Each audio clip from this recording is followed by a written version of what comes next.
Europe में बढ़ रही कट्टरता के खिलाफ बड़ा एक्शन शुरू हो गया है।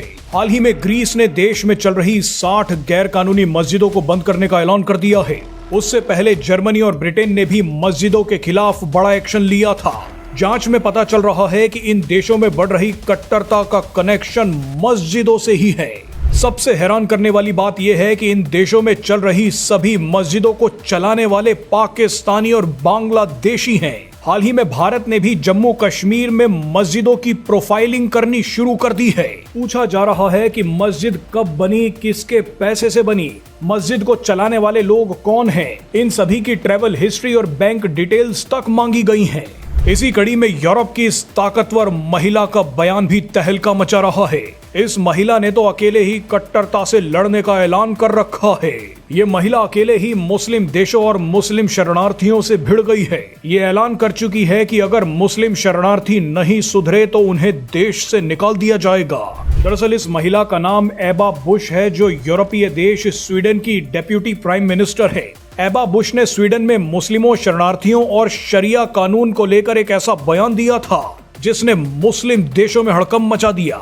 एबा बुश ने कहा था कि हमारे देश में इस्लाम को स्वीडिश मूल्यों के अनुकूल होना चाहिए। जो मुस्लिम हमारे साथ मिलकर नहीं रह सकते उन्हें देश छोड़ देना चाहिए। स्वीडन में ऑनर किलिंग, सर कलम करना, महिलाओं को पत्थर मारना और शरिया कानून का कोई स्थान नहीं है। एबा बुश का समर्थन करने वालों ने कहा है कि स्वीडन में रहने वालों को स्वीडन की संस्कृति, परंपरा और नियमों को मानना होगा। अगर वो ऐसा नहीं करते तो उन्हें स्वीडन को छोड़ देना चाहिए। कई लोग सोशल मीडिया पर सवाल पूछ रहे हैं कि चीन में तो मुस्लिम चीनी कानून का पालन करते हैं, लेकिन यूरोप और एशिया में ये ऐसा क्यों नहीं करते।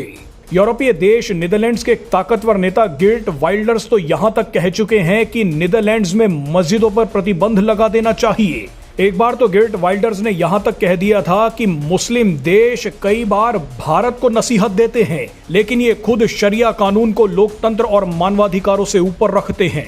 गिर्ट वाइल्डर्स के अलावा हंगरी के प्रधानमंत्री विक्टर ओबरान ने भी कुछ समय पहले कागज दिखाते हुए एक बड़ा ऐलान किया था। विक्टर ओबरान ने कहा था कि जॉर्ज सोरोस एक रणनीति के तहत यूरोप में मुस्लिम शरणार्थियों को बसा रहा है। ये वही जॉर्ज सोरोस है जो भारत से पीएम मोदी को हटाना चाहता है। विक्टर ओरबान के मुताबिक जॉर्ज सोरोस चाहता है कि शरणार्थी यूरोप पर हावी हो जाएं। उन्होंने यहां तक आरोप लगा दिया कि यूरोपियन यूनियन में बैठने वाले नेताओं को भी जॉर्ज सोरोस ने खरीद रखा है।